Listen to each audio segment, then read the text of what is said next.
I just met this girl named Buffy. I'm Pike.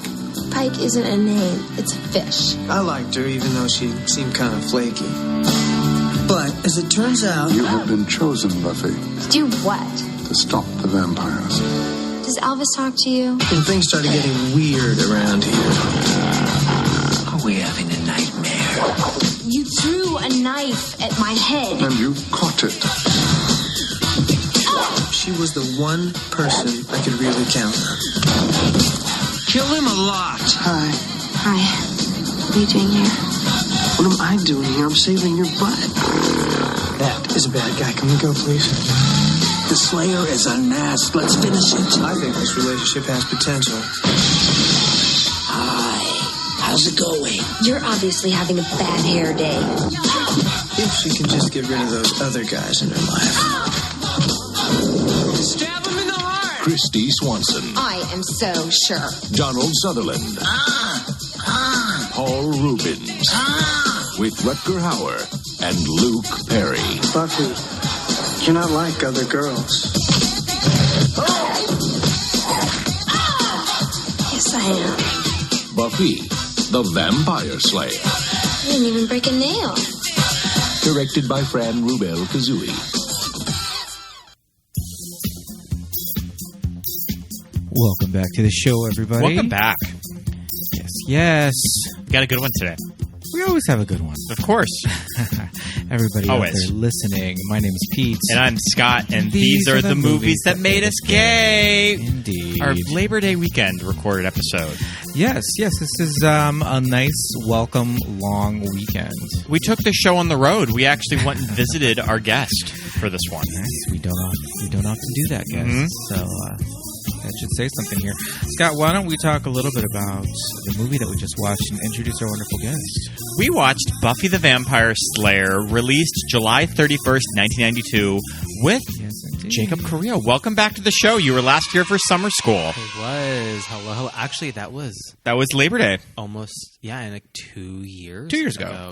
So we've hung out with you the past, 2 Labor Days in a row, and I remember our first time that we met you when you came and visited us. We went out the night before at Precinct. I had way too much to drink, and we put on Buffy the Vampire Slayer, and I was so hungover during it that I think that I fell asleep. Do you remember that? I remember going to Precinct. So this is our second time that we watched this on Labor Day, or Labor Day weekend. I have no memory of that. Yep. I remember Precinct. I remember drinking. I actually remember drinking a lot of wine. Recording the last one. Well, we like to enjoy a cocktail while we are recording the show, just to keep things loose. I mean, I have a Coors right now in front of me. So, but Buffy the Vampire Slayer, the movie, you know, it's Joss Whedon. So, I mean, for people who are not familiar, if you're only familiar with the television show, this did start off as a movie. This is from 1992, and this was my introduction to the material. Correct. That I was very familiar with the movie before the show came out in 97. I would agree. Yeah, me too. Repeat when the movie was released? It was released July 31st, 1992, the same day that Death Becomes Her came out. Interesting. All right.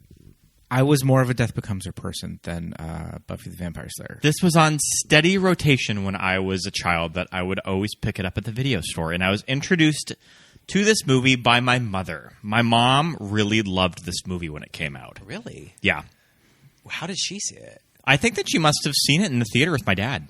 Wow, they saw it in the theater? I think so. Yeah. So this was introduced to me by my mom. So I think I'm going to give this credit to my cousin Dana. She was slightly older than me.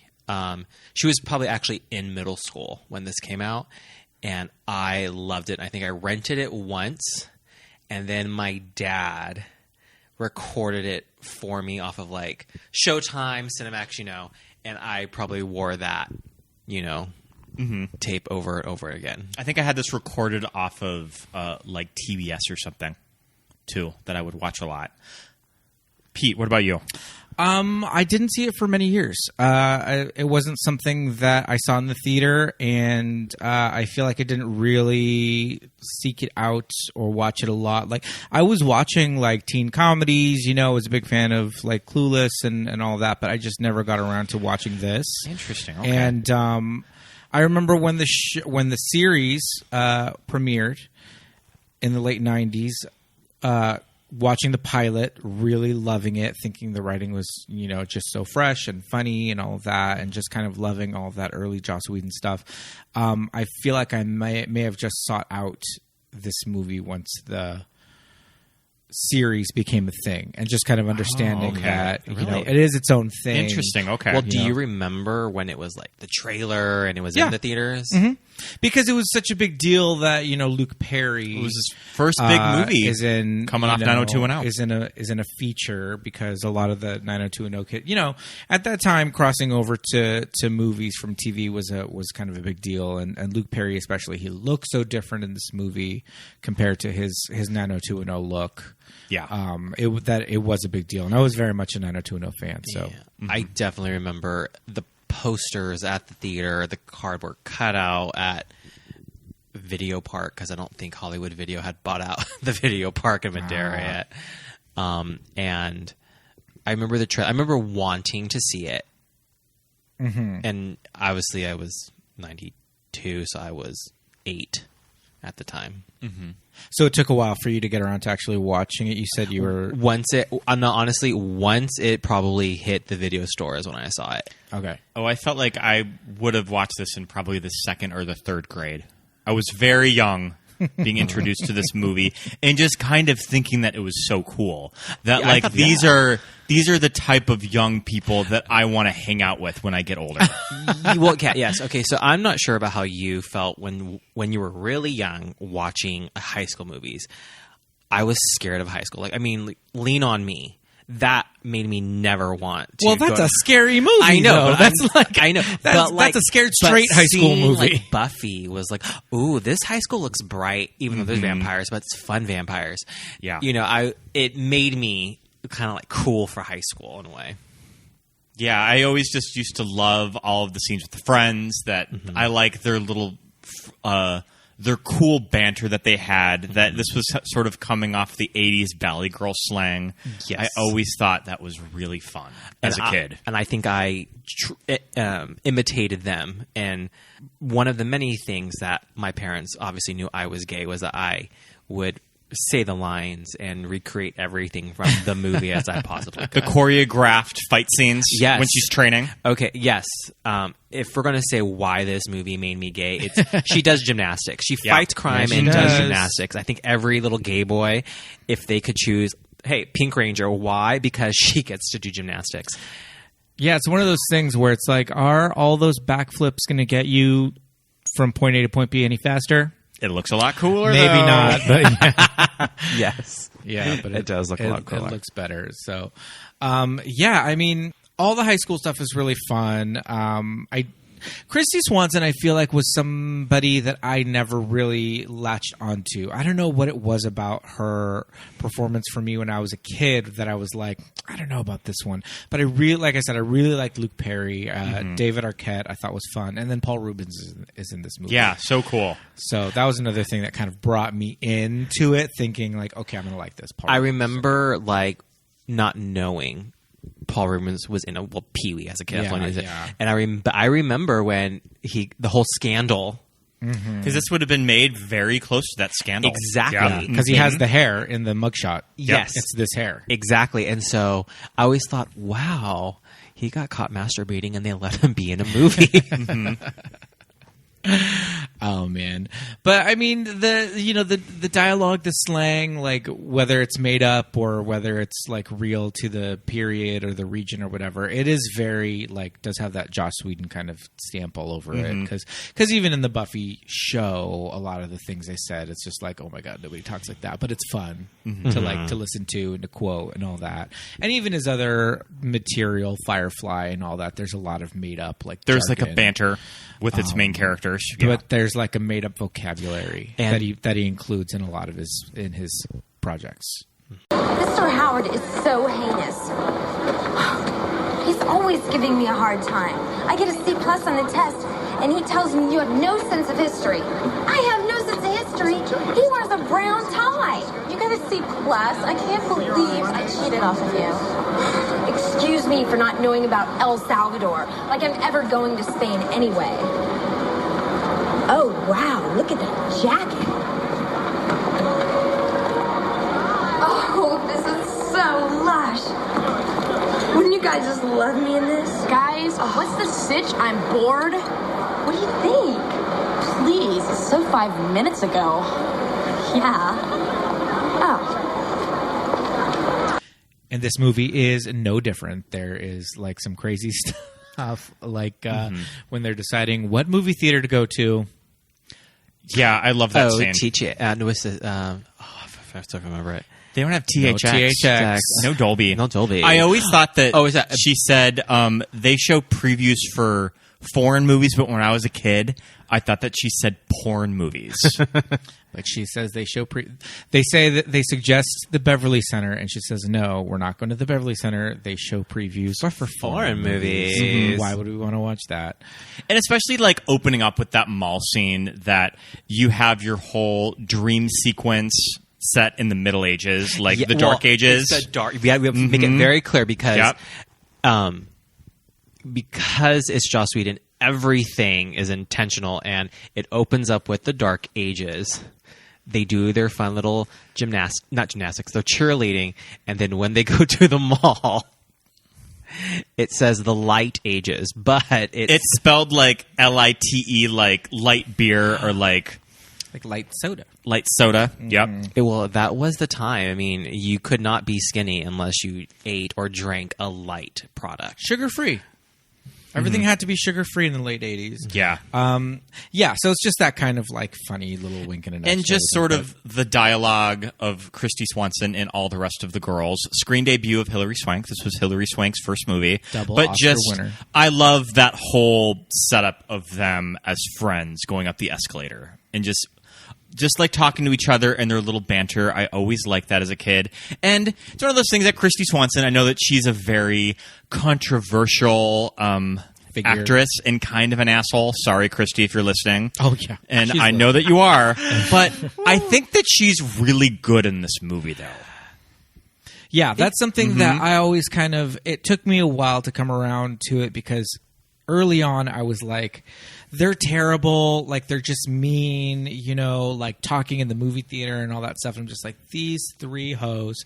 But then like as I watch it now, she is actually really good in it. And you some see of the like a lines nice that she character arc with her too when throughout she's the movie. doing some of the, when she's saying some of her, little like entitled, things that she throws out there they're funny and they're like, I don't know, just thoughtful in her delivery. Well, yeah, I thought she was a great actress. I mean, I believed she was doing the gymnastics, Definitely, yeah. And we probably will eventually talk about this. You have to you have to compare the movie and the TV show, but she was funny. Like, in the movie, she looks beautiful, honestly. I watch it, and like, she really is a beauty. She's pretty doing this. And you believe that she would be strong doing this as well. And that whole scene, though, like in the very beginning, it also kind of establishes some of that dynamic between her friends. Yeah. And that, it's Mean Girls, basically. They're not really friends. Well, at least not her and Hilary Swank. They both hate each other. Yeah, they see. Yeah, that yellow. It all comes down to that yellow leather jacket. This jacket. But it's interesting though because I feel like as most of the characters, one of the characters in particular, just is a complete dolt.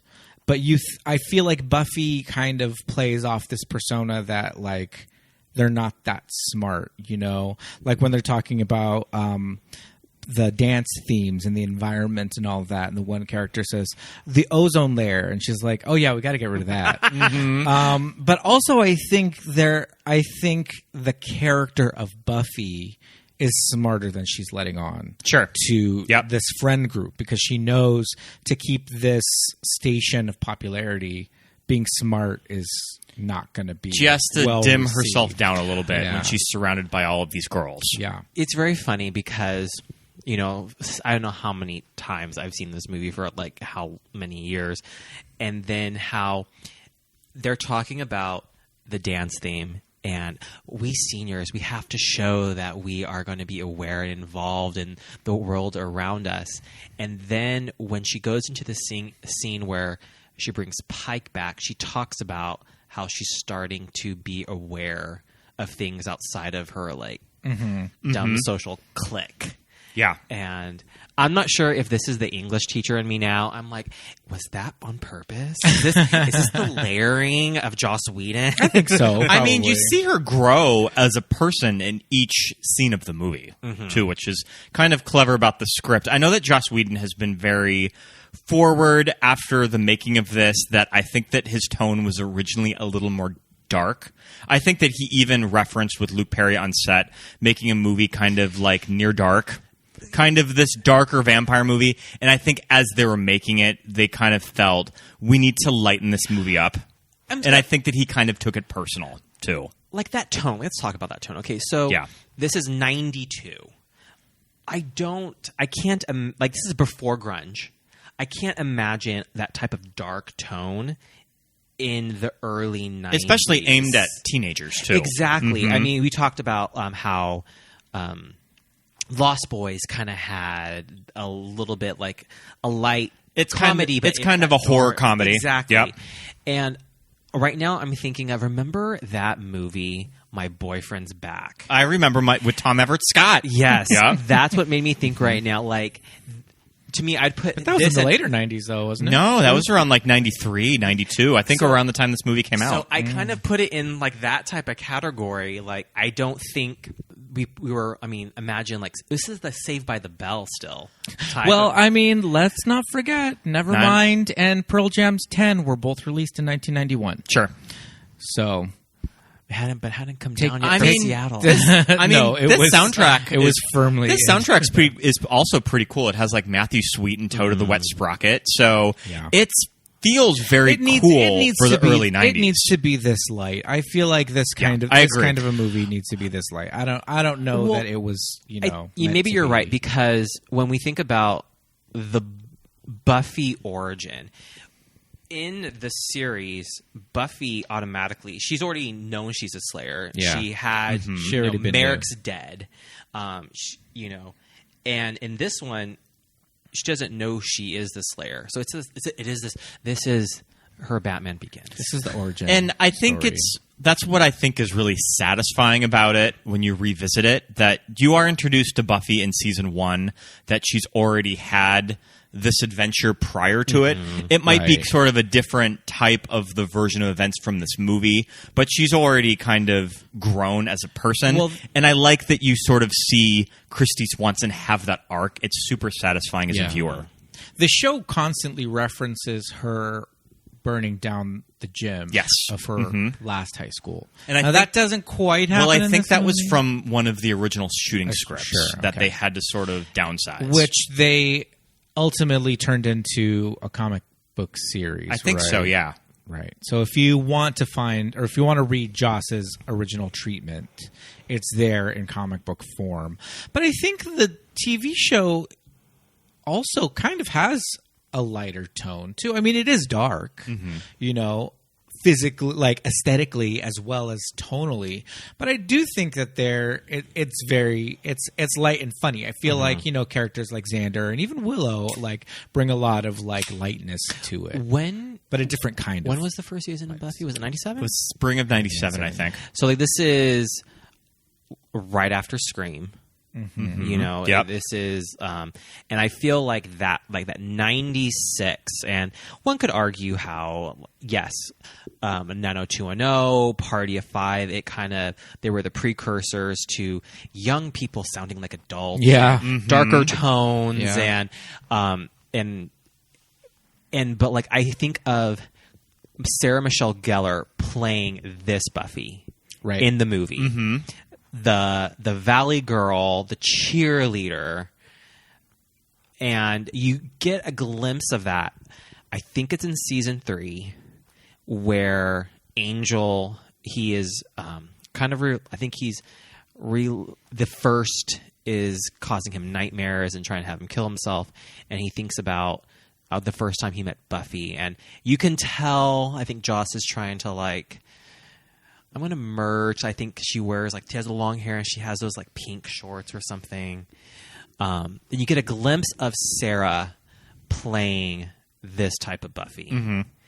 And she can do it because Sarah, Yeah. she's a good actress, but I find it more believable with Kristy being that vapid. Agreed, yeah. And it's also not an analogous, like, this is the prequel to the show, because this movie, it's clearly stated that they are seniors. Yeah. Right. Yeah. And in the show, she's got like 3 years of high school. So that means she was a freshman. I mean, classic high school fashion. You introduce them maybe as sophomores, Yeah. and then Maybe a junior, and then finish, they and then stay they in- graduate 3 in years season later. 3. Yeah. They did the same thing on 90210. Yes. And the OC. When they all, none of those people look like 15-year-old sophomores, but hey, whatever. What was it? So we did the math. Kristy Swanson, I think, was around 21 when she was shooting this movie. And Luke was around 24. Yeah. Okay. I mean, we have to talk about Luke Perry's look in this movie, because this was shot concurrently with He would 90210. have probably He's been still on doing 90210. He probably would have point. been finishing up season 2 or maybe even season 3. But, just like flatten that hair down to that Caesar cut and give him that little soul patch, Pre-Clooney, and it pre-Clooney. completely changes Super his cute. look. And it's one of those things that when I revisit 90210, Yeah. Luke Perry just does not do it for me. I think it's just how they styled Dylan, that he just looks like he's a cop posing as a high schooler. Do you remember that Simpsons parody? Yeah. And like it's obviously the Luke Perry character, and he smiles and he has the whole All those wrinkles. wrinkles. Yeah. Oh. I mean, you, Scott, are always a Jason Priestley ride or die. So Are you Jason Priestley? Yeah, it's that pretty face. Dylan, Brandon might be kind of a boring character, but it's that pretty Jason face, though. Yeah, he doesn't have a better face, but like Ian Ziering had like that jock body. Of course, you would like Ian Ziering. I like the muscles. I like the muscles. Ian Ziering today is like, he can still hit it too. I mean, Brian he Austin looks Green great. can also still hit it. Well, Brian Austin Green was like the young Yeah, he spring was young. chicken compared to the rest of them. And no, he looks amazing. But today. there's just something how Luke looks in this movie that I think that he just looks like a young person He does. of 92. He does. Yeah. He does. Them like giving Caesar cut, flatten the hair down. They made him look young, and he's probably playing someone who's like what, 18, 19. Just graduated high school, didn't he go lives. to college. He lives alone. He works. He's got an Works at a apartment. garage. He's Yep. best friends with David Arquette. Yeah, and Benny. I also love, and we talk about this a lot, his apartment is like a dumpy little one-room apartment. Yeah, And over the garage. I love that. Yeah, over a the garage. garage. It's just like a little He has his little bachelor kitchen. LA apartment Yep. that he can afford. And like, I love that him and David Arquette don't have any money. They throw their change on Ricky Lake's tray. Ricky Lake's tray. I can get you 2 coffees or a hot dog. Nothing on it. Nothing on the side. My name is Charlotte. I'll be your waitress. Thanks, Charlotte. And she brings them 1 hot dog, nothing on it, nothing on the side, because Luke Pike later on in that scene is eating just the bun, and David Arquette whips out the little wiener and shoves it in Kristy Swanson's face. So they split the plain hot dog. Yeah. I love that about Well, those that's two. a very important scene. Okay, that's a very important scene for this reason. In that scene, you get that Buffy is different than the other girls. She can defend herself. Yeah. She calls out these guys, and she chops that hot dog in half with a butter knife. How fierce is that? I mean, those 4 were being pretty rotted in that movie, but still, Yeah, they were annoying. They were annoying girls. But still, no man should ever wave a hot dog in a teenage girl's face like that. Utterly inappropriate. So when you first meet Buffy's boyfriend and they're walking down the escalator, that is now an LA Fitness on Hollywood Boulevard. That is like right next to the Man's Chinese Theater. Yes. That's the first gym that I signed up at when I moved to LA, and I liked rewatching that scene, just being like, That was a movie theater at one time. That makes total sense. Yeah, and then below it, right underneath that escalators, was the Knitting Factory for many years. I want to say about 10 years. What's the Knitting Factory? The Knitting Factory was a venue, a music venue. Okay. So you I go think see- they changed you it go into see a Fresh and bands. Easy when I moved I'm here. not sure what it is now, but yeah, I think that. But yeah, I saw many a band at the Knitting Factory. So yeah, that was sad. You can see like an early El Capitan theater probably when they remodeled it right down the street too. I mean, well, what you can see because it's close, it's on Hollywood Boulevard, but it's almost to the La Brea. It's like You're past almost the there. Roosevelt. It's like practically. half a block. So like what you're seeing across the street was like a liquor store, which is like now it's probably like an H&M or something, isn't it? Like on that side. It of was the that street. crazy McDonald's. Yeah. No, isn't the crazy McDonald's is down by the Ripley's? Believe it or not, isn't it? At any rate, Anyways, it's Hollywood Boulevard. as we're dissecting like 90s. Hollywood Boulevard from Yeah. 92. Okay, so Buffy movie. She's from L.A. and then she was to Sunnyvale is in California. Sunnydale, I It's think. Sunnydale. Sunnydale. Sunnyvale is a real here, place. yes. It Yeah. is in Northern California. Yeah. I take it that like Sunnydale is like you pass it when you're going to like Paso Robles or something. So that's like Central California. Don't Yeah, it's but, my neck of the woods. but in the show though, don't they make reference to other cities? They go or- to the beach go to the on the beach? show. So then Okay. it has to be somewhere Southern California. Yeah. Yeah, I don't think it's supposed to be a analogy of Sunnyvale because that's I think I just messed up the word. No. Yeah, and I thought that too because I remember driving up California, going to the Bay Area and stuff, and seeing Sunnyvale in like the late '90s and going, oh, like on Buffy. But just thinking Hellmouth? it's a coincidence. I do like the change of Buffy's parents that you don't have Joyce Summer. The parents, in The this parents movie are out of control, and I love them. And my I favorite just found characters. out her mother is an Oscar-nominated actress, Candy Clark? Candy Clark, and she was in American Graffiti. Oh, how about So she was like the movie's one Oscar nominee. Well, there's a double Oscar winner. yeah. Well, I mean, Right. but like at the Wait, time, wait, no. at the time, Okay, yeah, at no, the time. no. Donald Ben Sutherland. Affleck is in this. So how many Oscars does Ben have? Two? Ben has two. He has screenwriting and picture. Oh wow, this is a multi. But I like those future Oscar winners are pretty below the main cast. Yeah. I mean, does Donald Sutherland have any Oscars? He only has an honorary one. Honorary one. He doesn't have any Oscars For writing his own dialogue. Is that what he got it for? So I know that Donald Sutherland was not very happy about being in this movie. That he was kind of an asshole on set to the director, to Joss. That he was just like, I was in Ordinary People not 10 years ago. Why am I in this movie called Buffy the Vampire Slayer? Yeah. That's the other thing about this movie. It's that even from the title alone, that's why I'm saying it needs to be. It needs to be lighter. Light. You name your movie Buffy the Vampire Slayer, and you're like, but I want it to be a gritty like horror piece. It's like, all right, Joss Whedon, calm down. And I also think yes, his family is like in the business, and yes, he's like this, hot shot, wonderkind, like young guy at the time, screenwriter. But it's like, for screenwriters, nobody cares. Once you sell your movie and it's being shot, you don't have a say in it. You anymore. pretty much have to surrender So to I don't know where the studio and the director. Yeah, so I don't know where he got off in 1992 at like 30 or 28 or whatever, going like, why aren't they taking my notes? It's like, because they bought your movie, dude. They're making it. Just and be this happy. wasn't even at a time where you would see him do a lot of script doctoring. Yep. Yeah. Like he hadn't done Yeah. like a rewrite for Toy Story. Yeah, that all came So later. it's just sort of like, Yeah. yeah. But I think it's just because, like I said, he is like legacy Hollywood. What do Like, his parents do? His father's a screenwriter. I did And not his know that. father- right. His father like wrote him the Golden Girls. Oh, sure. There is a Whedon. There's that's a great Whedon on the on Golden Girls. Yeah. Okay. Yeah.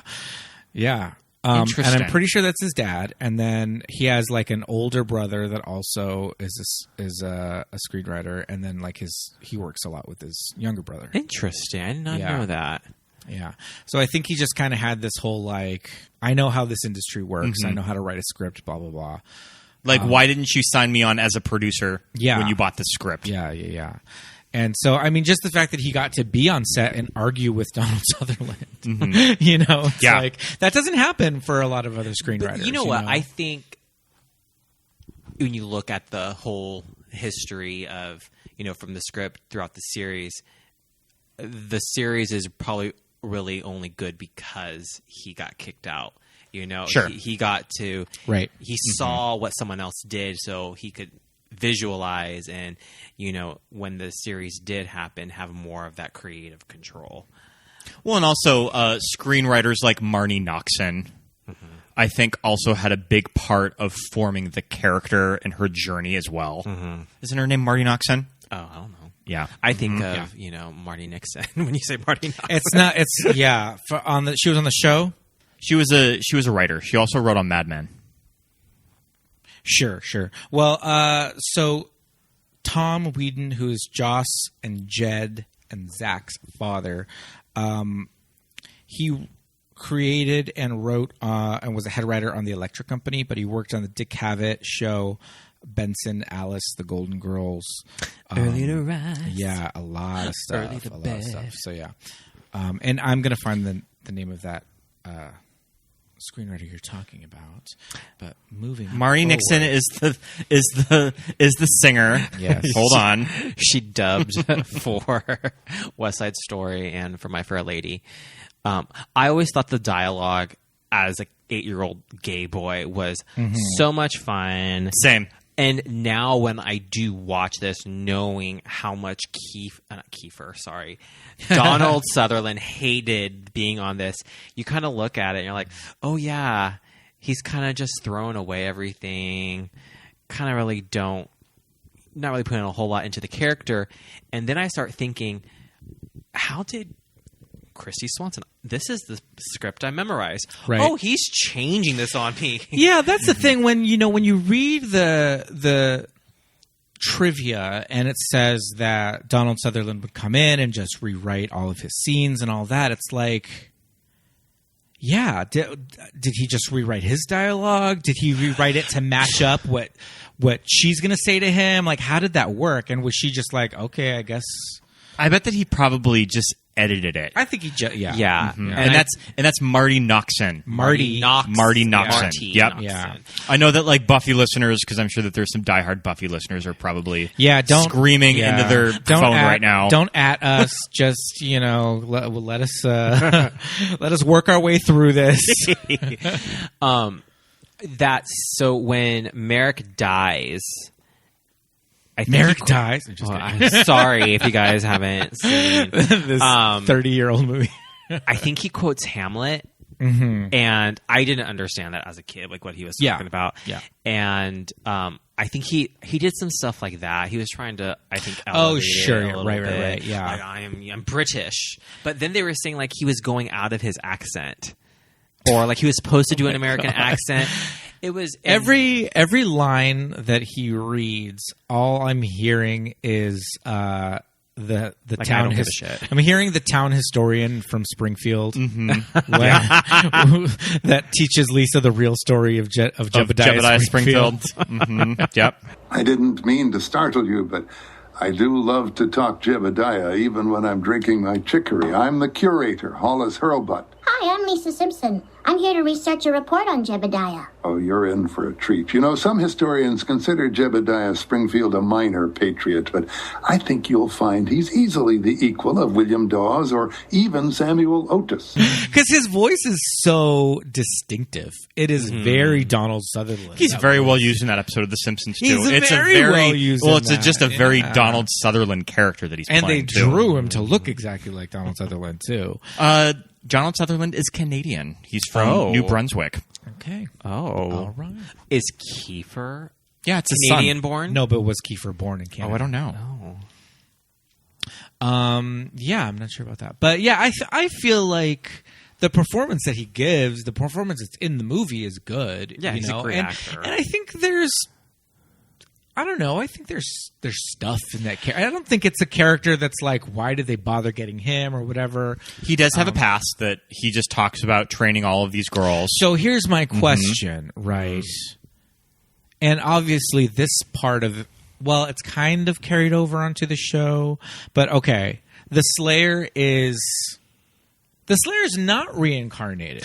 So, okay. Because, like... She's like the chosen one. Yeah, because when the one dies, the next one becomes a Slayer, but it's not like a new baby is born. Yeah, like, there's another girl that's already alive. Well, isn't it like in season 7 of Buffy, there's a whole line of girls, too? Yes. That they do go into that? Yes, you are a potential. So I think in this series, they really develop... They really flesh that out. Slayer mythos. Yeah. And I think one of the reasons why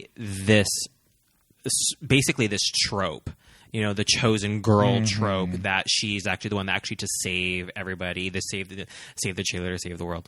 In the movie, the mythos is kind of she is reincarnated, or that Buffy is having these dreams of the other girls. Slayers. Yeah. But it does imply that Merrick is being reincarnated, which is very different than the mythos of the series. Yeah. Of sexy okay, if we're gonna talk about like which watcher you're gonna have, you're gonna sleep with. You're gonna go for Giles. I mean, I get that. Mm-hmm. Yeah, kill Mary, of course. Kill Mary fuck. Which watcher would you do? I mean, well, we've only ever seen the two, but well, and then there was like isn't it Allison Hannigan's husband? Wasn't he also a watcher? Like her real life husband from Angel? Oh, him. He was sexy too. Wasn't he introduced as a watcher? Yeah, he was. He was in the 3rd season. I forgot who it was because that's who.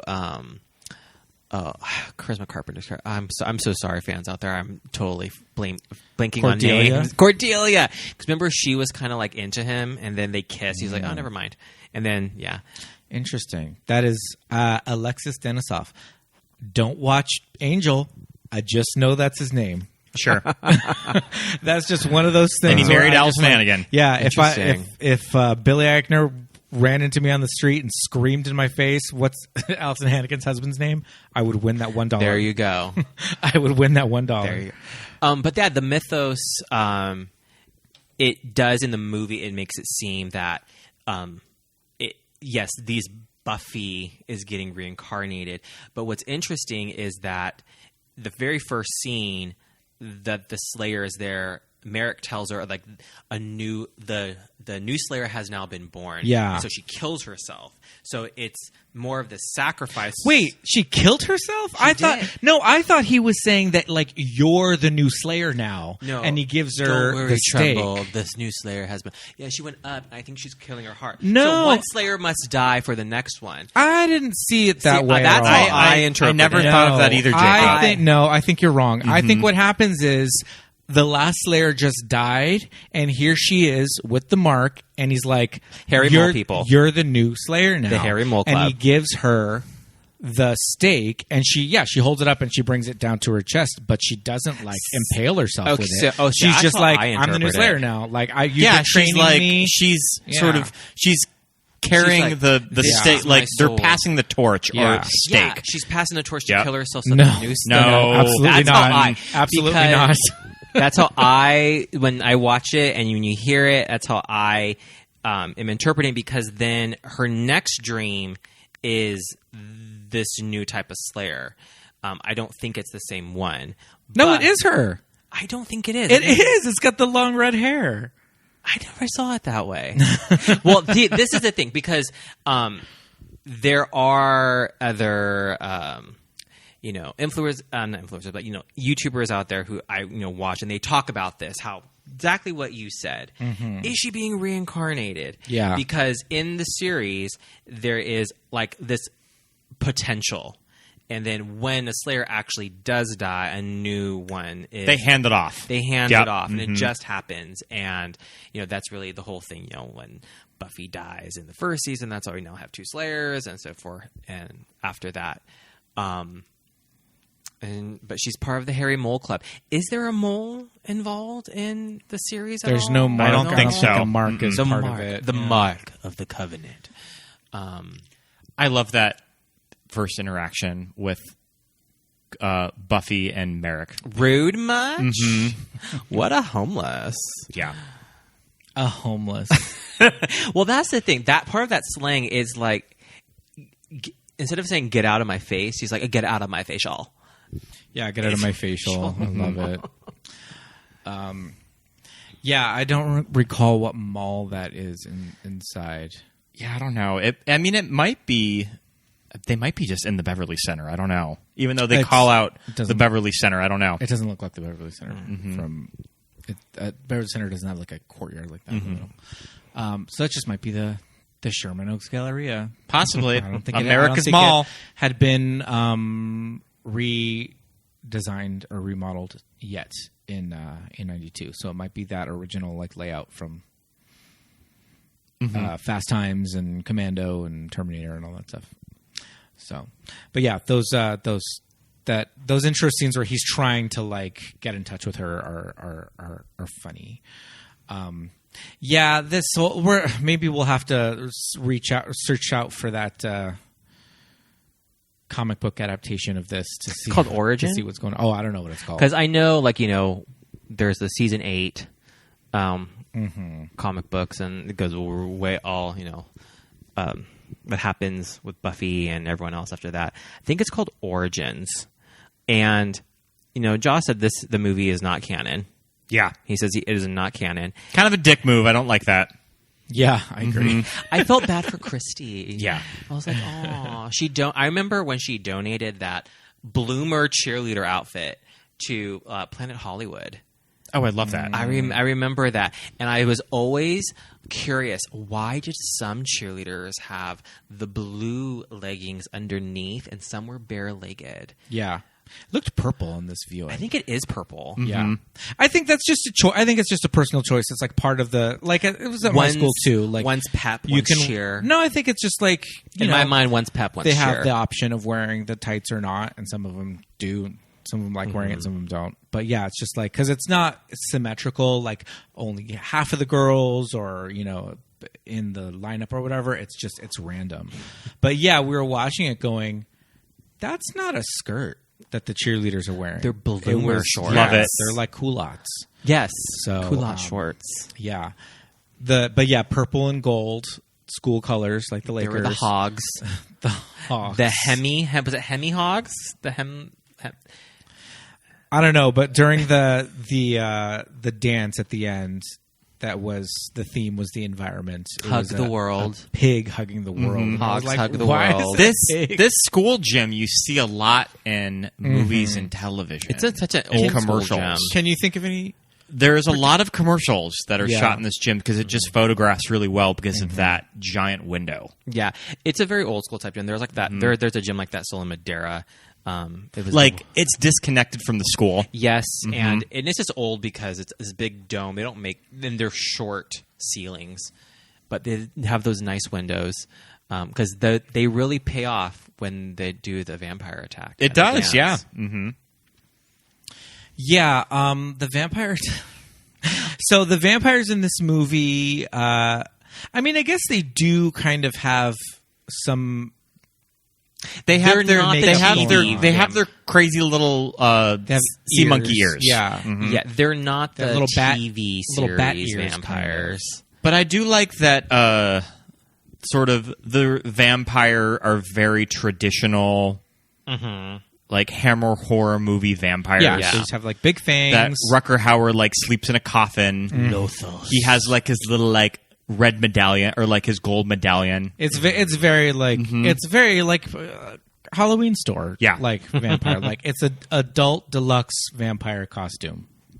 Yeah. Rutger Hauer just kind of looking like he's having a lot of fun in this movie too. Yeah, and that's the other thing. It's like Rutger Hauer is just as like prestigious as Donald Sutherland, and I feel like Rutger Hauer, like you said, looks like he's having a great time. Yeah. So it's like, come on, just kind of know what kind of movie you're in, and just I think Rutger gets the tone. It. Yeah. I think Paul Rubens gets the tone. Absolutely, yeah, totally. But yeah, they don't have the traditional vamp out like thing that they do in the show, where they morph into this like Romulan face And like, probably just because they didn't want to put their actors in makeup for that long during a shooting day. Well, and I remember in the featurette, the director's like, well, we get to write our own vampire, what they do and the rules. I'm like, you didn't really add anything. Really do anything. In the TV series, I think they go into much more, and also like, this is about 92. Was there any CGI in this movie at all? No.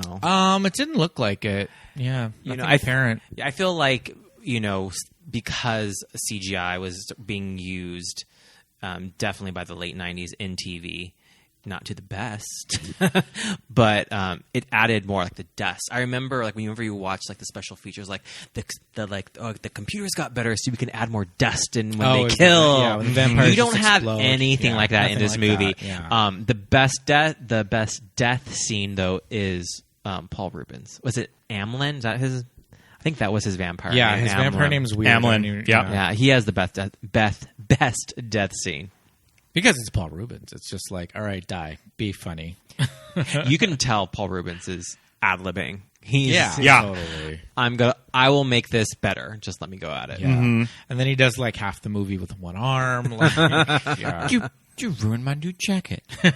Kill him. Kill him a lot. Yeah. So, do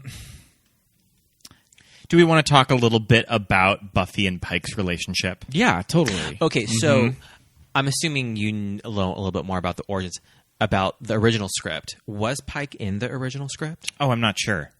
I don't know. I would think so.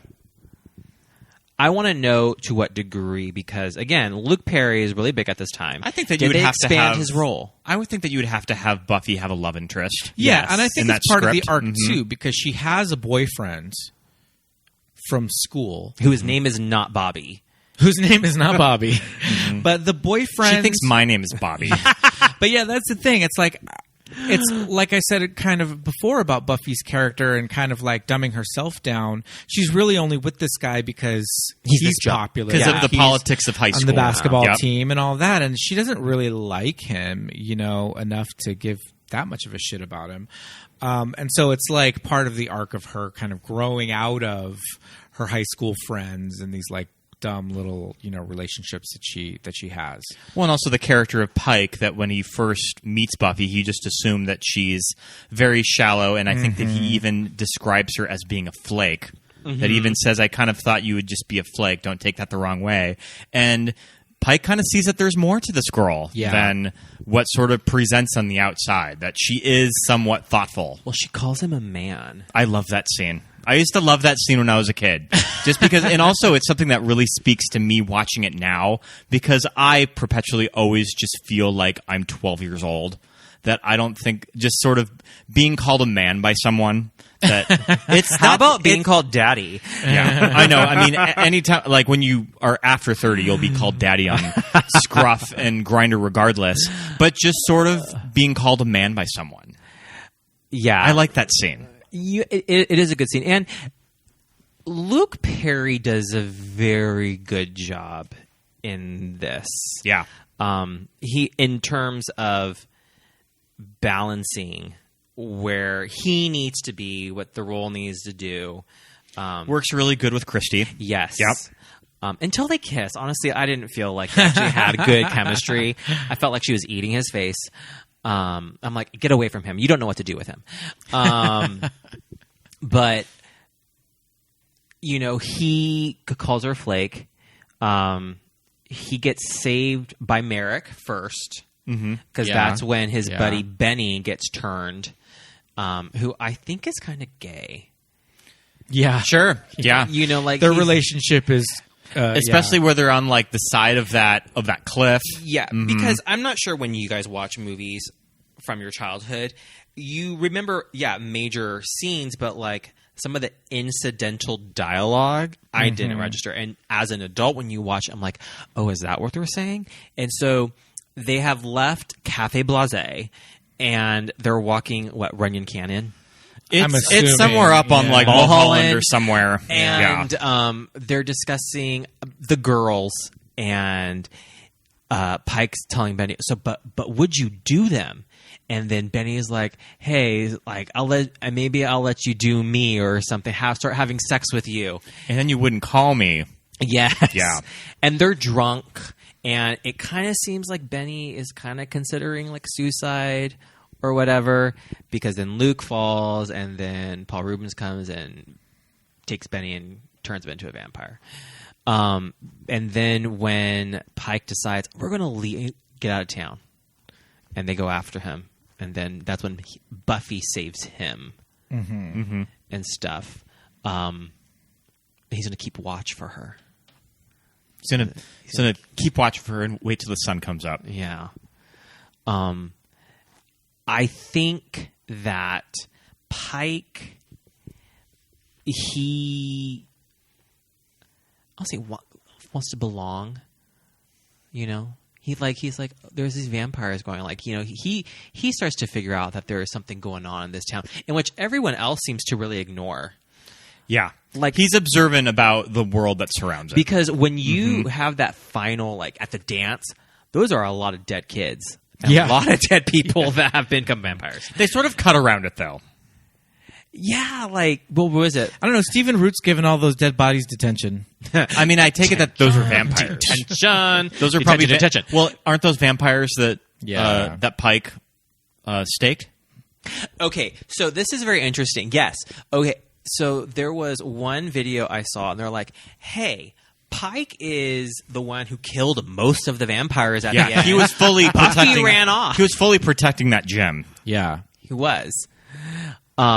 He was the only one. There was only two of them, and Buffy had to go, like, fight the head vampire. So I feel like the final I mean, not that we're jumping to the end or anything, but the final fight with her and Lothos. I was like, is that a little anticlimactic? I feel like it needs to go on for longer. Yeah, it was so quick. I was like, that's all. Because they don't really face each other for really most of the movie, and then just very quickly at the end, it's just like boom. I mean, boom, it's when they meet staked. at the Rose Parade. Yeah, it's when they meet at the Rose Bowl. Yeah, like this whole thing is she's not ready, which you kind of get in the first season of Buffy, her meeting the Masters, like when she's ready. She's not ready to meet him yet. And that Lothos was kind of going to kill her at the Rose Bowl, and then Merrick steps in, and Merrick wasn't supposed to do that. You know, because he has that speech with Buffy before about, like, I'm not supposed to step in, even if I think the girl's extra special. And so he steps in, so he really thought she was extra, extra special. Yeah. And that's when Lothos says, I'm not ready. And so she meets, he purposely waits for the dance to go after Buffy. And that whole dialogue where, and I think this is where some of the best jokes come in. That whole, like, scene where she goes after him and he's trying to tell her, you and I were joined. Joined? Police. And pushes her away. And she presses the crucifix, and is all like, "Oh, your puny faith," and no, my keen fashion sense. Love it. It's, you know, like it. That whole scene, I think, the great is like the trailer. I remember that from the trailer, but it is a little anticlimactic because then everyone just leaves at the end. Okay, Lothos is dead. Everyone leaves. You know, we don't really know what happens afterwards. Where does Buffy go? Yeah. She lives happily ever after. There's no more vampires. Yeah, they go off to, like, Susanna Hoffs. It's like a Susanna Hoff song. Yeah. Kind of going back a little bit in the story, I really like all of the training stuff set to that Divinal song that I can never listen to on Apple because it is blocked. You have to buy the album for the song. Like the Buffy album? But I love that whole training montage where she's really embracing being a Slayer. That she's like, I mean, Ariel step out. Merrick Ariel has step like out. rented out this like flash dance loft that looks like Joel Schumacher is going to be like filming Flatliners there in like a couple days. I love that set. Yeah. billowy curtains. Yeah. Yeah, the training stuff is really great. It was always one of my favorite scenes when I was a kid.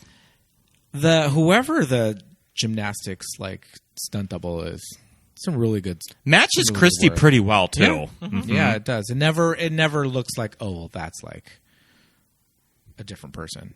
But yeah, the training montages are always great. Oh yeah, they're very gay. Every time you do a gymnastics training montage, it's pretty gay. I also really like the scene where he's training her and she meets the vampire in the blind alley.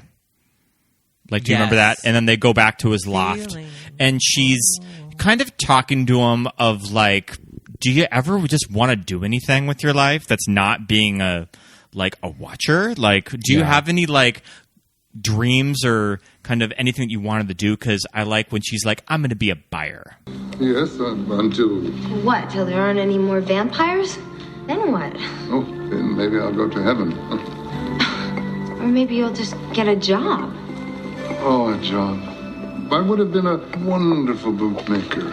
That is so dull. I'm going to be a buyer. Of what? I don't know. It's just a job I heard of. Sound pretty cool. You know? Buying, buyer, to buy. Like that. Because that's such a teenage thing that you've heard about these glamorous jobs, but you don't really know anything about them. Well, I remember hearing that, and then when Friends, when Jennifer Aniston was a buyer, I'm like, oh yeah, from Buffy. I remember when Buffy wanted to be a buyer. But yeah, Buffy just heard about someone that was a buyer for a department store or something, and Buffy likes to shop, so that's just sort of her ideal job. I think Kristy is really good in those scenes. Yes, and I'm also wondering with that scene again, is Kristy okay, again, these are the words on the page, but where is David going? Yeah, I don't know. I think the scenes are really successful with them together too. Regardless of Donald Sutherland's crazy, attitude or whatever. Even if Donald does seem a little checked out during most of this movie, I think it works. Yeah, but I mean, he's got that cool hat. Yeah, and he didn't have the brown tie. That was the history teacher that had no sense of history. He has a brown tie. I'm ever actually going to El Salvador, or no, I'm ever going to Spain anyways. Yeah. Yes. The friend group relationship is really weird. I mean, we kind of talked about it already. You kind of just see how rotted all of them are as the scenes progress, because when Natalie Wood's daughter, they talk about, Cassandra, is found dead in the hills, and they still had Kimberly's yellow leather jacket, they're more upset about the jacket, not about their friend dying. Yeah. And when you see kind of Kristy walking behind them, you can just see her kind of looking at them, just being you didn't give that back to her? Just sort of Buffy's look of disgust of when she's following her friends and just how vapid they are. Yeah. That somebody from their friend group has been found killed, and they're more upset about a jacket that's not returned. Yeah. And then also, too, when Buffy ultimately gets, broken up with by the boyfriend. On her machine. And he shows up to the dance with another girl from her friend group. Jen. The idiot. And then when Kristy Swanson and the other friend know that it happened, and they're just, waiting for Buffy and, watching her and just laughing. Yeah. And it's aren't you friends? I don't get it. Why? That's so weird. It's okay, you guys are supposed to be friends. It's obviously they don't give a shit about each other at all. They're not really friends with, with any of themselves. They all just hate each other, clearly, when it comes down to it. So it's Buffy got out exactly at the right time, because it's okay, well, she has purpose now. That's that whole scene with her and Pike when they're back at her house after she saved him for the first time, and she talks about she now has everything is more clear. Yeah. And that is kind of really, I think, the important thing about this movie is that it does establish how this is what Buffy was and she's now becoming. And this is what she becomes. Mm-hmm. And you see her progress with each scene of the movie too. Yeah. Reading that Alyssa Milano was originally set to play Buffy. What? Do you think that Alyssa would have read a little too young for Buffy? So when in 92? No, not in 92. When did Who's the Boss end? 92? I think it was like early 90s.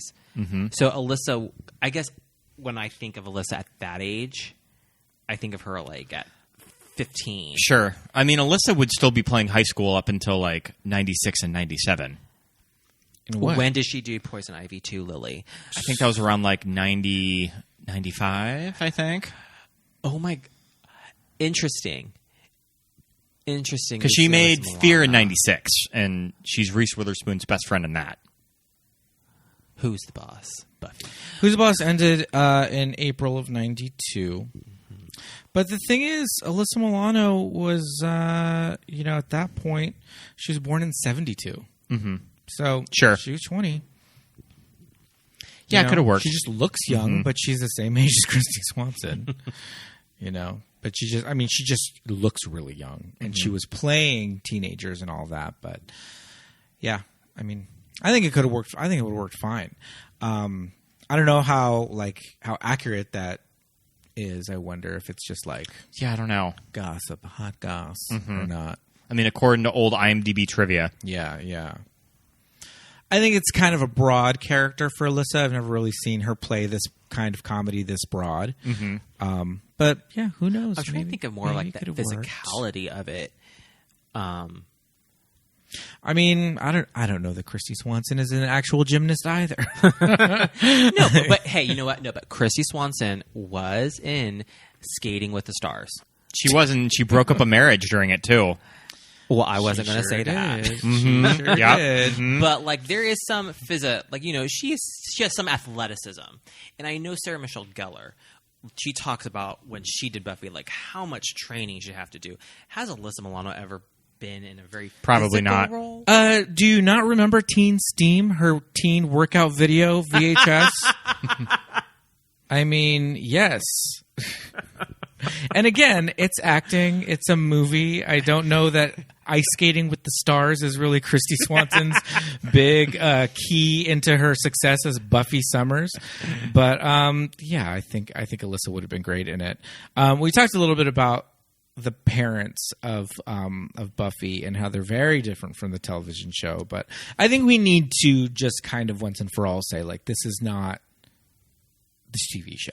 No, right? It's something totally different. And that's what I like about it, too, is that it feels very separate. Yes. And the parents, and it's interesting because a lot of teen movies get that there's the cliche of like, well, where are the parents and what are the parents doing? And the parents are absentee and blah, blah, blah.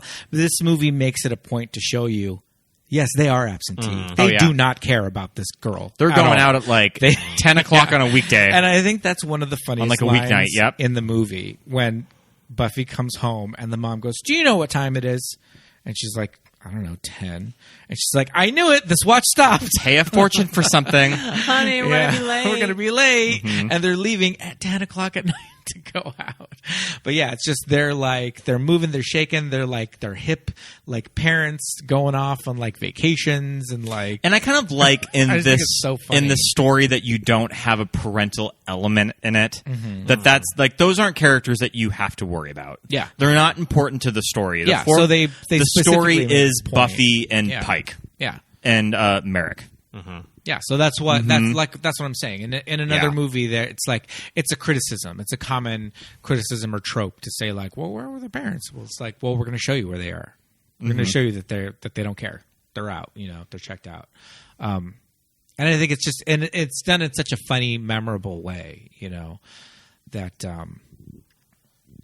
Mm-hmm. That these characters are like that. So I think that's very clever. You don't see that often in these teen movies. You just get to say like, oh, their parents are assholes. Yeah, they're missing. Well, I remember in the series at this time when Buffy actually finds out her parents are getting a divorce. Yeah, so it sets up a whole broken family thing. It's a very different story. With her, and what does he say? Like Like, they're just really rich. Like, because they say, stay off the jag. You know, they just have all of this money. And you kind of get that they're frivolous in the movie. Yeah, I mean, Buffy does want to buy that April O'Neil leather jacket. I think it's a cool leather jacket. It's retro. I don't know about that yellow. It's retro. I don't know about that yellow. Like, immediately, Kristy Swanson is an asshole. Like, how is she, like, surprised by this at all? She's like, they're in a mall, and she is shopping. It's like, we're in a mall. I'm shopping. I'm looking at clothes, and she's just like, what does she say? Like, what are you guys doing? Or, like, she's, like, standing off in the back when she says that the jacket's 5 minutes ago. Oh, she's like, so much. Wouldn't you love me in this? Oh, come on. That's so 5 minutes ago. And then Jen is basically a follower because, 2 days later, both Kristy Swanson and Jen, not Kristy Swanson, Kimberly and Jen come in with leather jackets. And it's retro, and Jen just like they're following. So you definitely have that. Who's the real leader of the group? Between them. Well, I mean, it starts off as Buffy, but Yeah. when Buffy starts to lose interest in, It sort of becomes Kimberly, Hilary Swank. Yeah. Mm-hmm.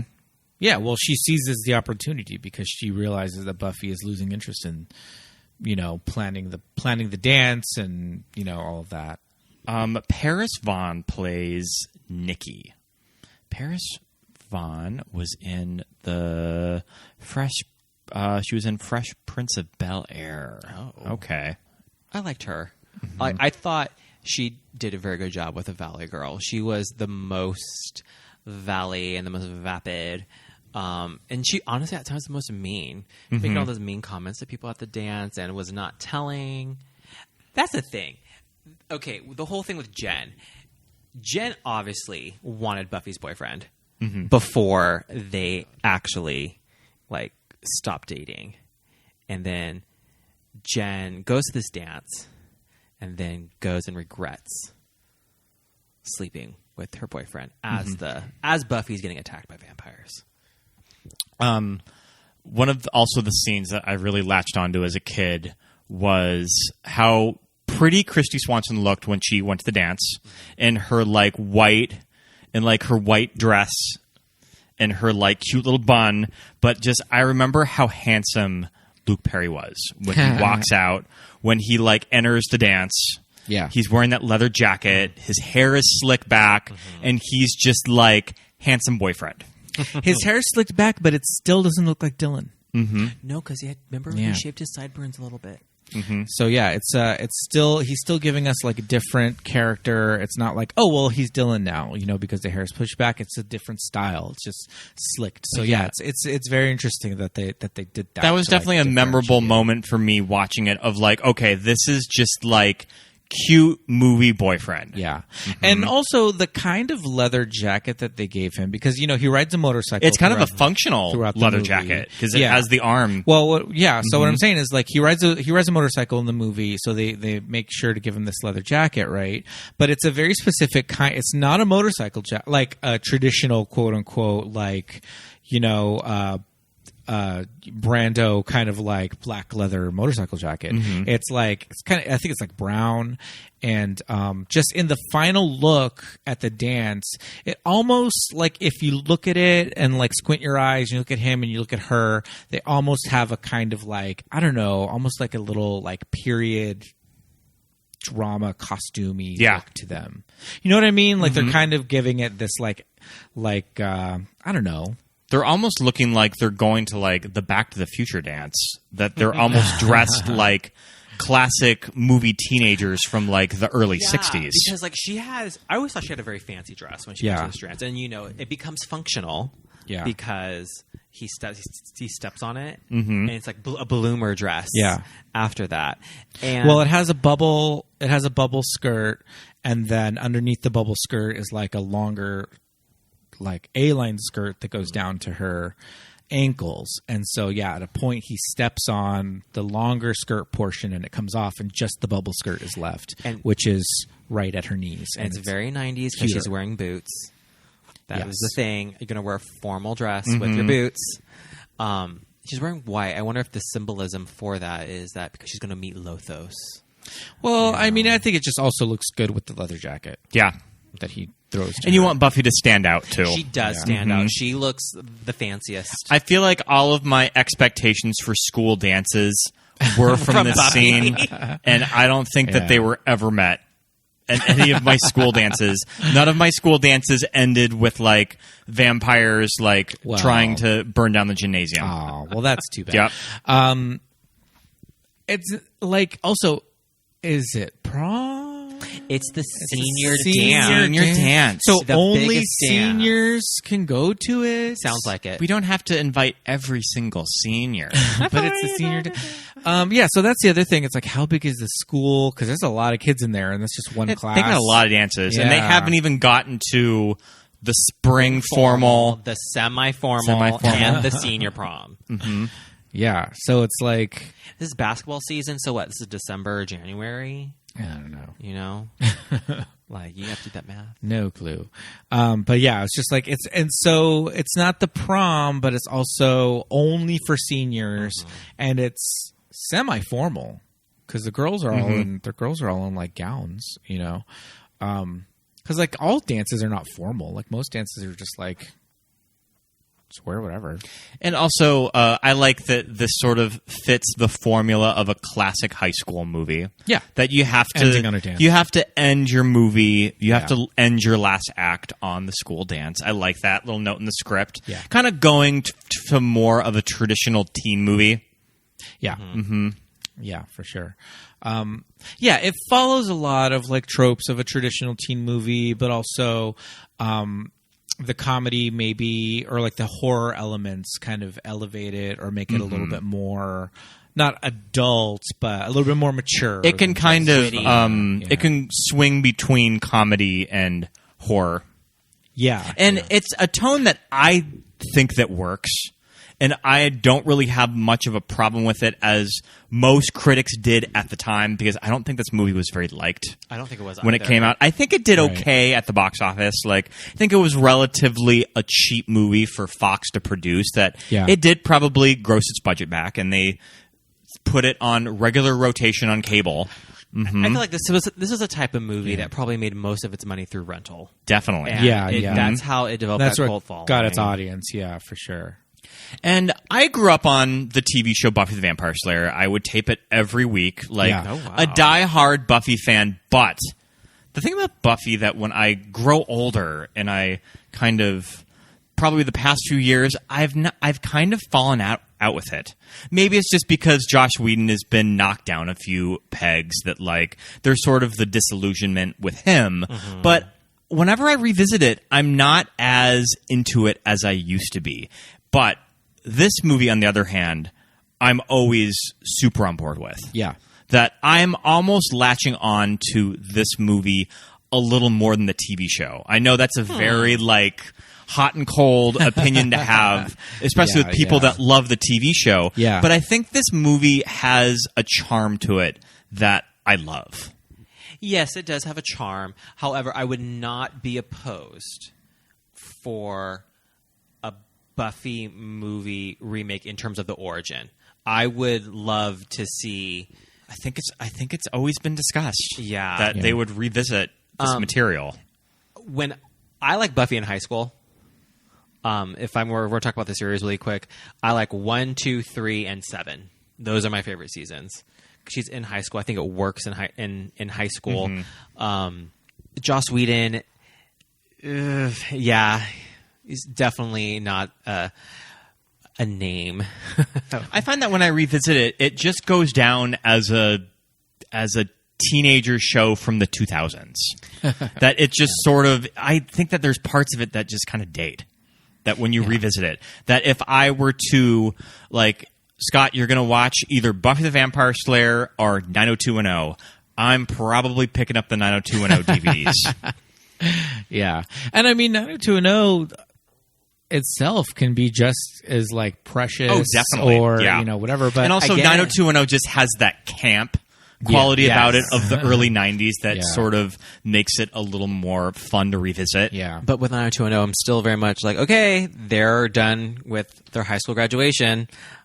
Oh turn yeah, it off. I could care less once I go to college, because it's one of those things that's like, okay, you're 19, but you're like vice president of like an advertising company. What is going on? Like, you're like a mogul running like a nightlife empire, and you're 20 and a half. I don't get it. But I think that it just has to do that the 92 movie, this was my first introduction to the material. So I think that I'm just I just have this affectionate for it. Yeah. That this, like, it always was one of my favorites to see on TV. That I would watch this movie all the time.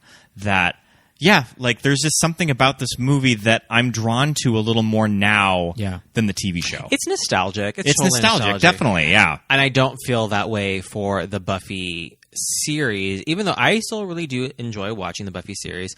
I think some of the themes are much stronger in this series just because it got to run. They can also expand it with with like 22 episodes in a season, yeah.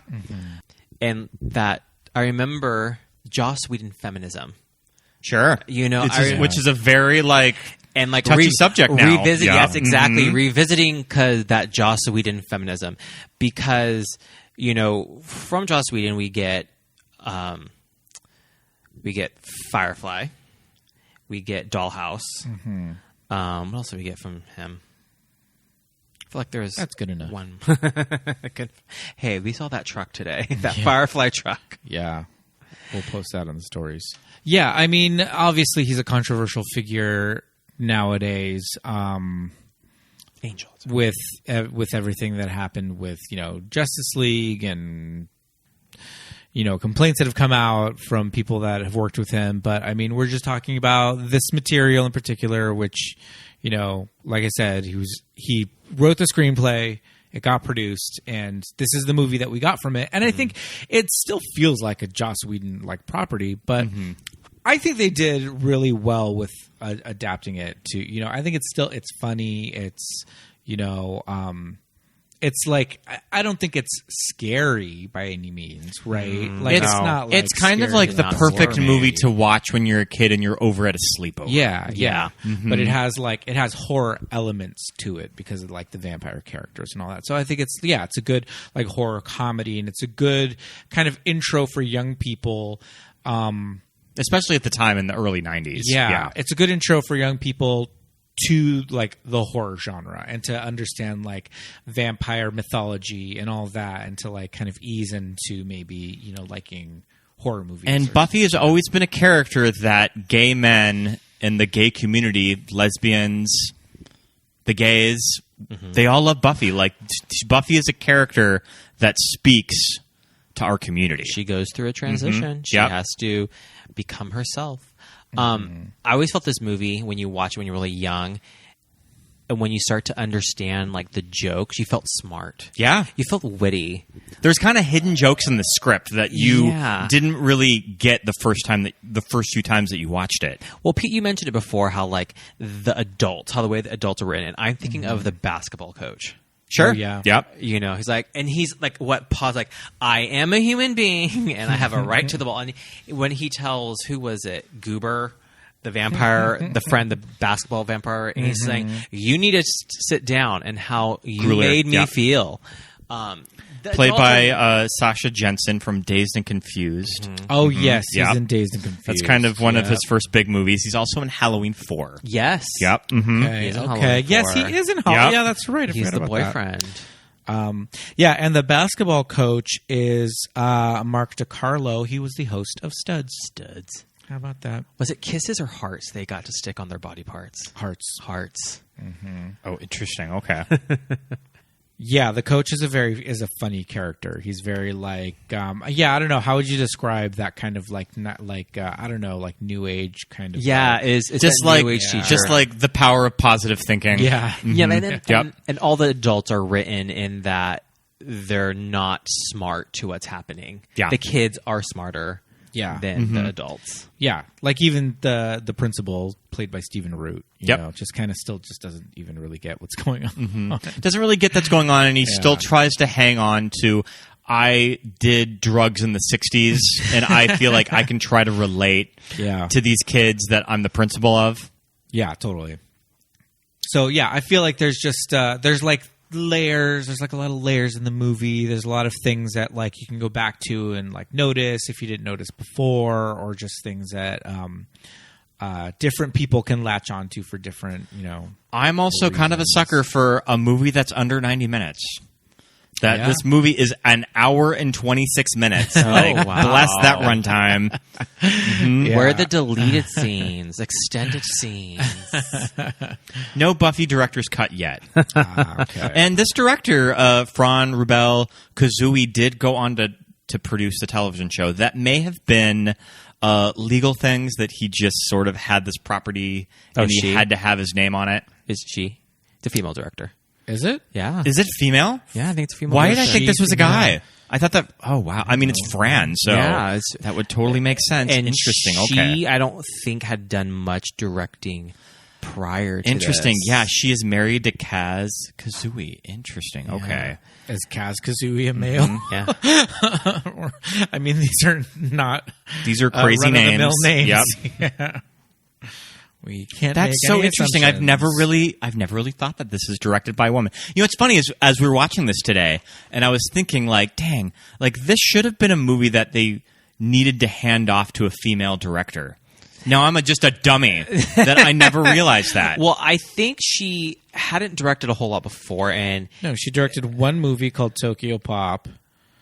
That I have no idea what this is. And she directed nothing after it. She's a producer on Orgasmo. oh, Yeah, no. So it's yeah. How did I don't? This is weird.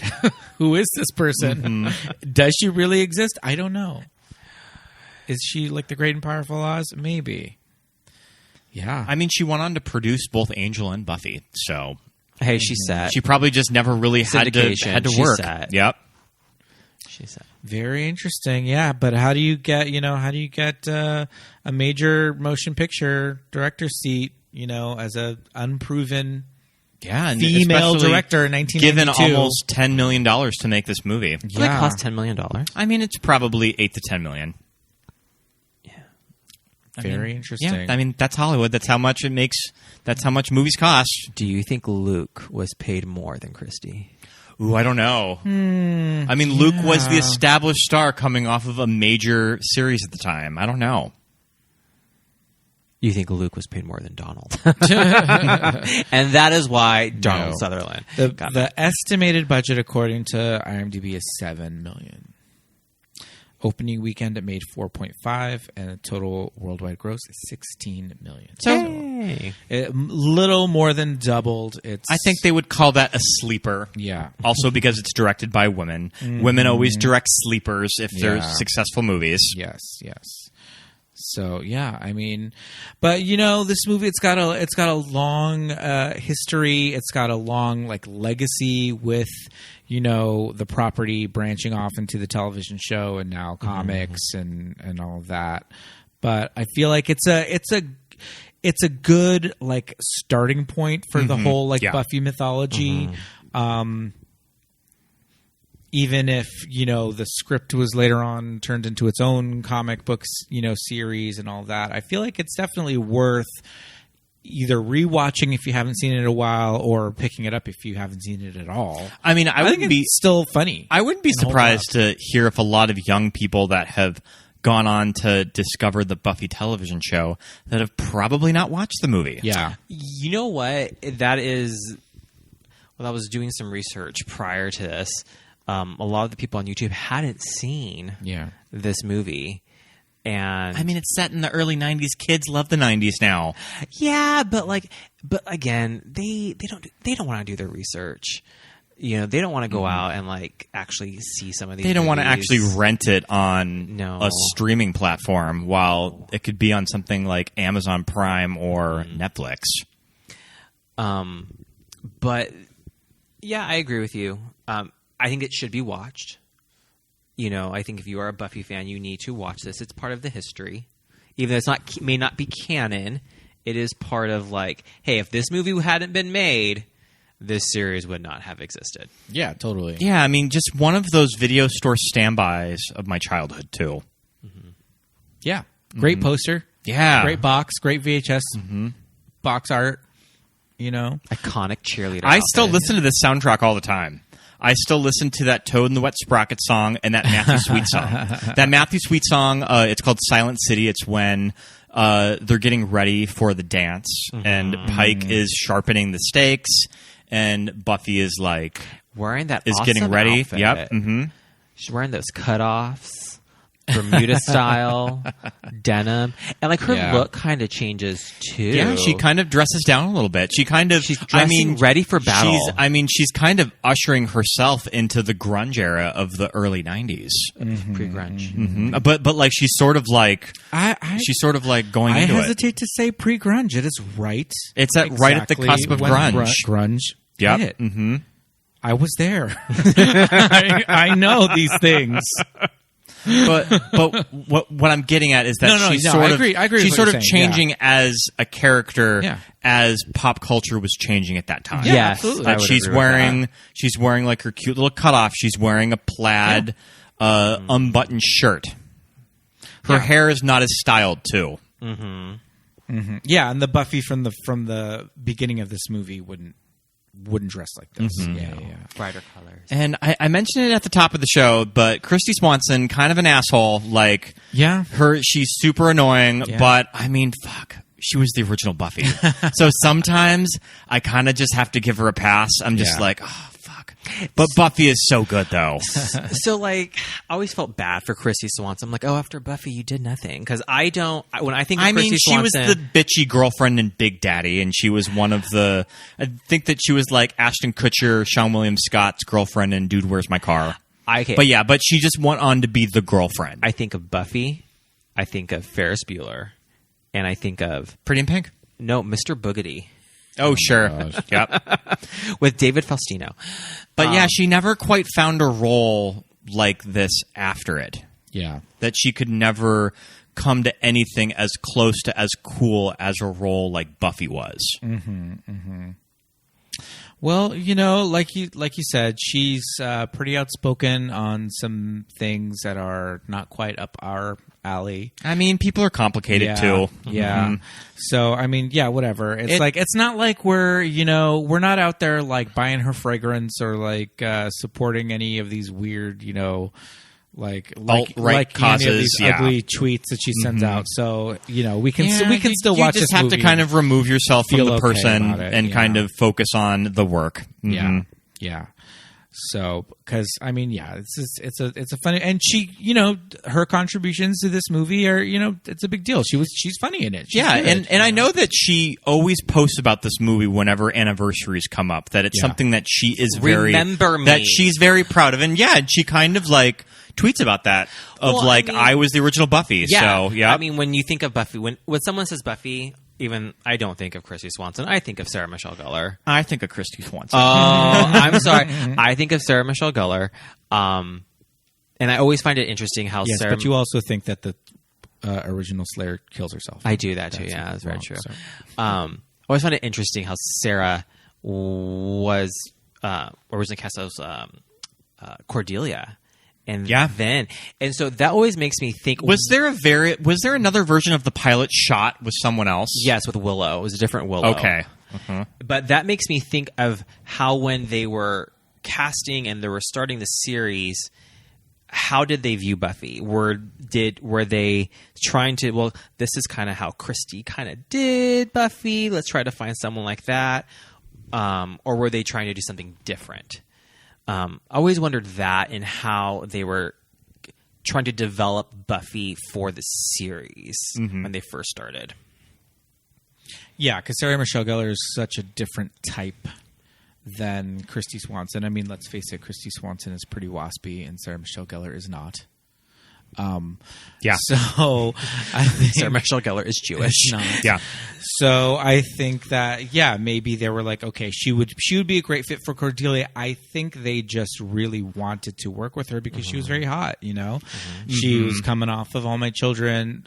Quite a few years prior to this, but she had an Emmy. Like she was just up and coming like actress, and they just, I don't know. Yeah, I think maybe they just kind of turned around and said. I also think she'd be that they great for this. probably liked that Sarah could play popular bitchy girl really well, because I think that's what she was originally intended for, was the Cordelia, like you said. And they probably like that duality of like, okay, this is what that character was, and this is what she became now. Yeah, totally. But I mean, yeah, and watching the show is a whole other like ball of wax, because that's, like you said, it's 7 seasons. 7 seasons. 7 seasons, like 22 episodes. 22 episode seasons. It's a lot of content. Even though season 1's a little short because it was a mid-season replacement. Yeah, but it's still a lot of content. So, I mean, start yourself off with this movie. It's quick. It's a tidy hour and 26 minutes. Yeah, it's quick. Still super funny. It is. Yeah, like the jokes still hold up. Yeah. Luke Perry's hella cute. Kristy Swanson, you just kind of want to like be her or be her friend. So, it's one of those. It holds up after all these years. So. And I think it's important for our show to acknowledge Buffy. That I know that we're kind of a movie podcast, and doing the Buffy series isn't quite in our wheelhouse, but it's important to acknowledge the fandom of Buffy and its influence it's had on the LGBT community. Yeah, for sure. Yeah.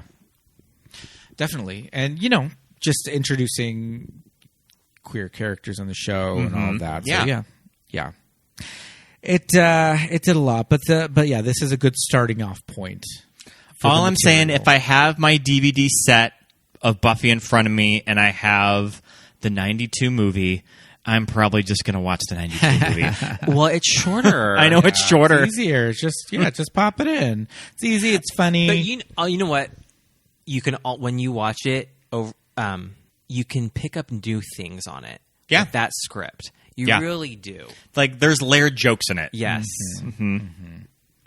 Yeah, definitely. So, do I have any notes that I haven't brought up? Do we have anything lingering that you guys wanted to bring up that we haven't talked about yet? I used to love the closing credits of when they drive off to the Susanna Hoff song of Close Our Eyes, and they end in the credit scene of the newscaster. I always used to think those scenes with Liz Smith, the reporter, were so funny. Well, because that's really where I think Joss Whedon humor really lies. Is all those side characters? They had some funny lines out of nowhere.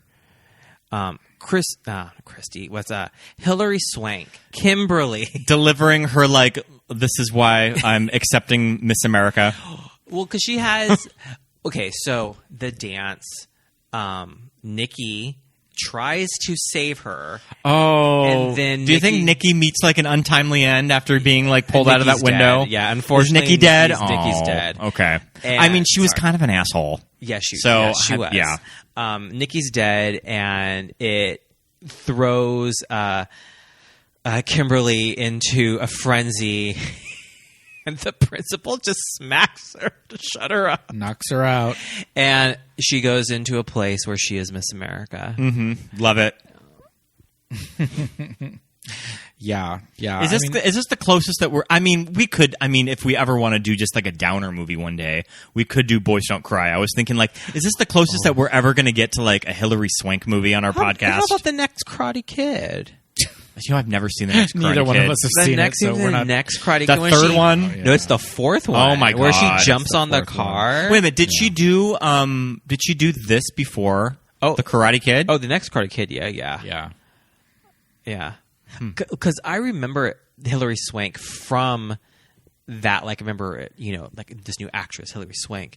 And then when I watch Buffy again, I'm like, oh, wait a minute. That girl looks familiar. It's crazy that nobody remembers her arc on 90210. Uh-huh. Like, she pretty much finished 90210 and went right to Boys Don't Cry, and then won the Oscar. Yeah. Crazy. Yeah. And next Karate Kid was 94. Wow. Yeah.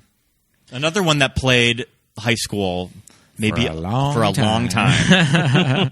Yeah, she did 16 episodes of 90210. Yeah, they got her in at the very end. Wow. Uh-huh. That's crazy. Who was that blonde chick on 90210? I think she had storyline. Jenny Garth? No. Yeah, Tori Spelling. She had a short storyline, I think, with Brandon. She had short blonde hair.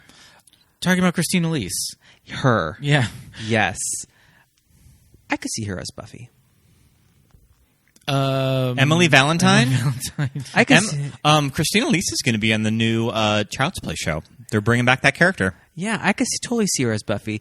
You know, she kicked Chucky's ass down that factory slide. We love Christina Elise. Come on the show, Christina Elise. You're amazing. Well, I mean, I think we got to wrap this up. Yeah, I think it's time to wrap it up. So that was our Buffy the Vampire Slayer episode. Yeah, this was a lot of fun. Mm-hmm. Thank you for coming on the Thank show. you so much. This is like again. I said at the top of the show. We've spent Labor Day with you for 3 years in a row now. I know, it's a tradition. It's like a tradition. Yeah, this was a lot of fun. Listeners, you should go back and check out our Summer School episode. That movie's still so much Summer fun. School is insane. Yeah. R.I.P. Carl Reiner. Another movie he that passed away. has controversial figures in it with Kirstie Alley. Oh yeah.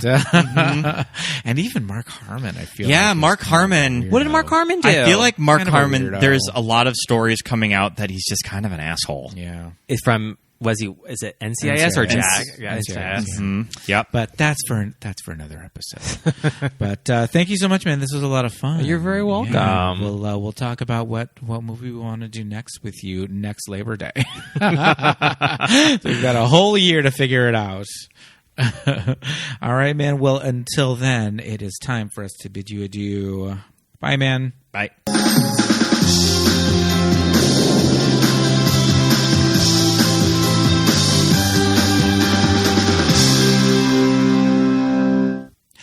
And thank you so much for listening, everybody. Yeah. So we're going to have some exciting episodes coming on up. We're going to do 2 Disney movies in a row. Ooh. And I'll just go ahead and say them on the podcast. Ooh. We're doing The Little Mermaid and Sleeping Beauty. I cannot wait.